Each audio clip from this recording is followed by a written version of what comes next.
Welcome. आज हम PYQs NCERT के लाइन के थ्रू रिवाइज करेंगे। बेसिकली मैंने सारे एनसीईआरटी के लाइंस जिधर से प्रीवियस ईयर में क्वेश्चन बने हैं वो सारे लाइंस मार्क कर दिए हैं। ऐसा देखा गया है कि कुछ कुछ स्पेसिफिक पोर्शंस ही होते हैं हर एक चैप्टर में बायोलॉजी के अंदर जिधर से हर साल क्वेश्चन बनता है। और PYQs एग्जैक्ट क्वेश्चंस रिपीट नहीं होते, वो कॉन्सेप्ट बिहाइंड द PYQ, वो टॉपिक जिससे PYQ बना है वो रिपीट होता है। तो the best way to revise is learn the concept, learn the lines of the NCERT. चलिए शुरू करते हैं। फर्स्ट PYQ मैंने मार्क नहीं किया है कि कौन से साल में आया है, कितने बार आया है। मैंने जस्ट जिस पोर्शन से आया है वही देख के मैंने मार्क किया है। लेकिन ये श्योर है कि मैंने 32 ईयर्स के कवर कर लिए हैं इसी वीडियो के अंदर बहुत कम टाइम में। So let us start. At present, phylogenetic classification systems based on evolutionary relationships between the various organisms are acceptable. तो पहला है कि अभी कौन सा एक्सेप्टेबल है, तो हम बोलेंगे क्या फाइलोजेनेटिक क्लासिफिकेशन सिस्टम एक्सेप्टेबल है। तो फाइलोजेनेटिक क्लासिफिकेशन जो है वो कौन सा है वो पूछ सकते हैं, तो हम क्या बोलेंगे, वो फाइलोजेनेटिक देखने से इवोल्यूशनरी रिलेशनशिप्स याद आना चाहिए हमें। फिर चलते हैं नेक्स्ट पोर्शन में, एल्गे के पोर्शन में। अभी एल्गे के पोर्शन में देखिए पहला है तो the form and size of algae is highly variable, ranging from colonial forms like volvox and the filamentous forms like eulothrix and spirogyra. तो बेसिकली हमें कुछ कुछ चीज़ें याद रखना है, जैसे कि वो उनका साइज और फॉर्म बहुत अलग अलग हो सकता है। जैसे कि कॉलोनियल कौन सा आता है, कॉलोनियल जब भी सोचेंगे एल्गी में वॉल्वॉक्स आता है। फिलामेंशियस होते हैं यूलोथ्रिक्स एंड स्पाइरोगायरा। फिलामेंशियस कौन से होते हैं, यूलोथ्रिक्स एंड स्पाइरोगायरा। लेकिन कैल्प्स मैसी, कभी पूछ ले हमसे कि मैसी प्लांट बॉडी कौन बनाता है, तो कैल्प्स। अभी क्वेश्चन में लिखा हो कि all kelps make massive plant bodies, नहीं, बिल्कुल गलत हो जाएगा तब, क्योंकि एनसीईआरटी में क्लियरली लिखा है कि a few of the marine forms, बहुत फ्यू बनाते हैं और उनमें से स्पेसिफिक कैरेक्टरिस्टिक्स क्या है कि मेराइन होने चाहिए। क्लियर? तो हम इधर देख लेते हैं। फिर और भी कुछ चीजें हैं, जैसे कि ये सेंटेंस देखिए आप, this gametes can be flagellated in size as in Ulothrix, तो एंड सिमिलर इन साइज। पहले तो हम इधर देख रहे हैं गैमेट्स कैसे कैसे हो सकते हैं। गैमेट्स तीन प्रकार के होते हैं। आइसोगैमेट्स, जो gametes male gamete female gamete दोनों बराबर साइज के हो। Iso means what, same. Iso का मतलब क्या है, सेम।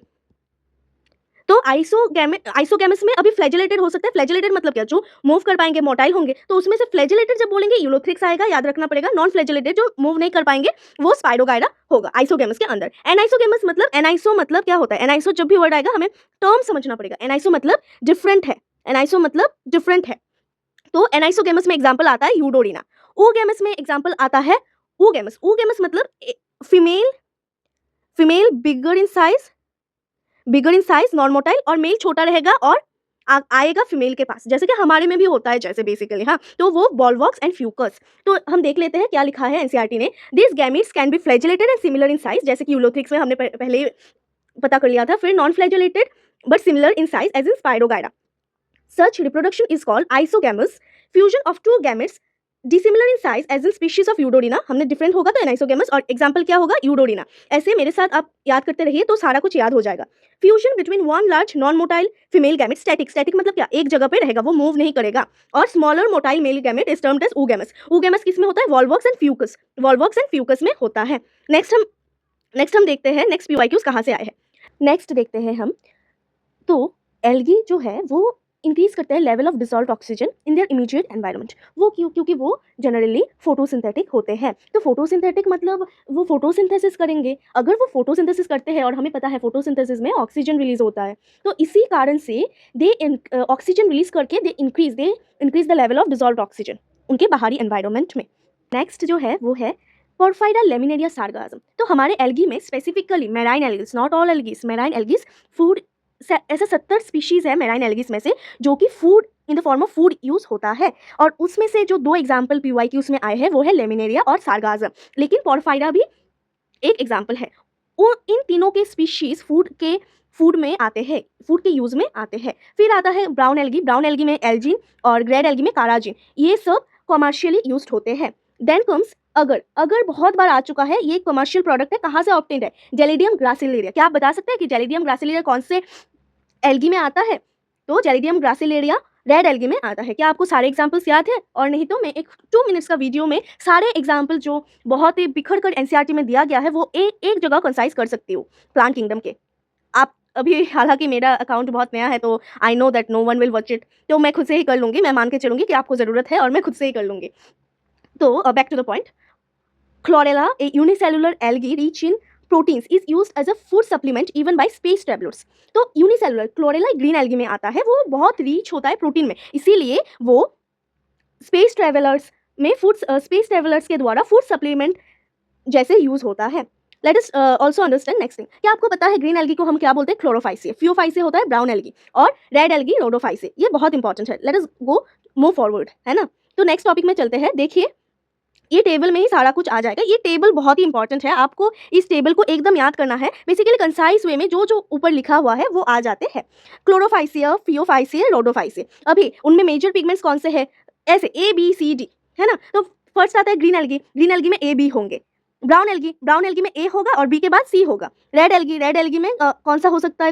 ए तो होगा ही, साथ में डी होगा। और पिगमेंट भी याद रखना है। ब्राउन एल्गी में फ्यूकोजेंटेन और रेड एल्गी में फाइकोइराइथ्रिन। देखिए कभी कभार आप कंफ्यूज हो सकते हैं। तो इराइथ्रिन आपने कहाँ पढ़ा था? Red blood cell, erythrocytes. तो erythro means what? Red, something red. तो रेड एल्गी में कौन सा पिगमेंट रहेगा? इराइथ्रिन रहेगा। फिर स्टोर्ड फूड हम क्लोरोफाइसिया में देखते हैं, स्टार्च रहता है। ब्राउन एल्गी में मैनिटोल और लेमिनेडिन रहता है और रेड एल्गी में फ्लोरिडियन स्टार्च रहता है। अभी सेल वॉल की बात करें, सेलुलोज। फिर फियोफाइसिया में सेलुलोज एंड एल्जिन। हमने ऑलरेडी पढ़ा है कि एल्जिन एंड काराजिन, जो काराजिन कहाँ पाया जाता है? रेड एल्गी में, और वो सब कमर्शियली यूज होते हैं। फिर सेल वॉल में cellulose, pectin and polysulphate esters रहते हैं। अब flagellar number and positions of insertion, ये बहुत ही इंपॉर्टेंट है। ये याद रखिए पहले तो कि रोडोफाइसिए नॉन मोटाइल है। रोडोफाइसिए नॉन मोटाइल होते हैं उनमें। तो नॉन मोटाइल है, इसका मतलब उनमें फ्लैजेला रहेगा क्या? नहीं रहेगा, तो फ्लैजेला एब्सेंट है। फिर आता है फियोफाइसिए। फियोफाइसिए में दो अनइक्वल लेटरल फ्लैजेला रहते हैं और वो पायरिफॉर्म शेप के गैमेट्स फॉर्म करता है। पायरिफॉर्म मतलब क्या? पेयर शेप्ड गैमेट होते हैं। ये एक बहुत इंपॉर्टेंट पीवाईक्यू है। फिर क्लोरोफाइसिया में सबसे ज्यादा फ्लैजेला होते हैं, 2 to 8, और वो सारे इक्वल होते हैं। आप डिफरेंस देख सकते हैं, ये पोजीशन में, नंबर में, सब में डिफरेंट है क्लोरोफाइसिया और फियोफाइसिया में। क्लोरोफाइसिया में हमने क्या देखा कि 2 से 8 हो सकते हैं, लेकिन फियोफाइसिया में स्पेसिफिक 2 ही होंगे।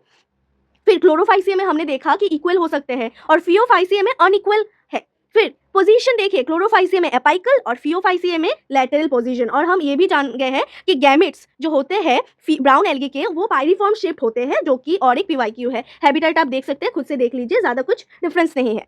फिर नेक्स्ट हम चलते हैं, और एक इंपॉर्टेंट पोर्शन है रेड एल्गी के एग्जाम्पल्स, पॉलीसाइफोनिया, पोरफायरा, ग्रासिलेरिया, जेलिडियम। तो हमें इधर से हमने ऑलरेडी पढ़ लिया है पोरफायरा को कहाँ पढ़ा था? सार्गाज्म के साथ पढ़ा था कि वो 70% ऑफ मेराइन फॉर्म में आते हैं, जो फूड जैसे यूज होते हैं। फिर ग्रासिलेरिया, जेलिडियम अगर लेने के लिए हम यूज करते हैं। और पॉलीसाइफोनिया रेड एल्गी का एग्जाम्पल है, जो कि क्वेश्चंस पूछे गए हैं। अब हम मार्केंशिया का डायग्राम देखेंगे, जो कि बहुत बार पूछा गया है। देखिए आर्किगोनियोफोर, एंथेरिडियोफोर। बेसिकली बी कौन सा है? अब आर्किगोनियोफोर किस में रहता है और एंथेरिडियोफोर किस में रहता है?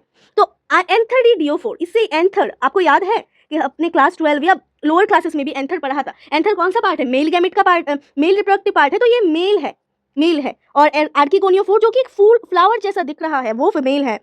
इधर जेमा कप लगे हुए हैं, राइजोइड्स है उनमें प्रेजेंट, राइजोइड्स है। ये पूछ सकते हैं डायग्राम देके, और पूछा भी गया है।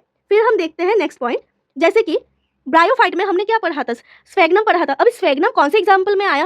हमने पढ़ा था, ऑलरेडी पढ़ लिया है हमने, कि स्फेग्नम आता है मॉसेस में, और मॉस कहाँ में आता है? ब्रायोफाइट्स में आता है। तो ये एक एसर्शन रीजन है कि स्फेग्नम जो है, स्पीशीज ऑफ स्फेग्नम, वो पैकिंग मटेरियल जैसे यूज होता है। क्यों यूज होता है? क्योंकि उसमें वाटर होल्ड करने की कैपेसिटी है, जैसे कि एनसीईआरटी में भी मेंशन्ड है, और ये एक पीवाईक्यू है।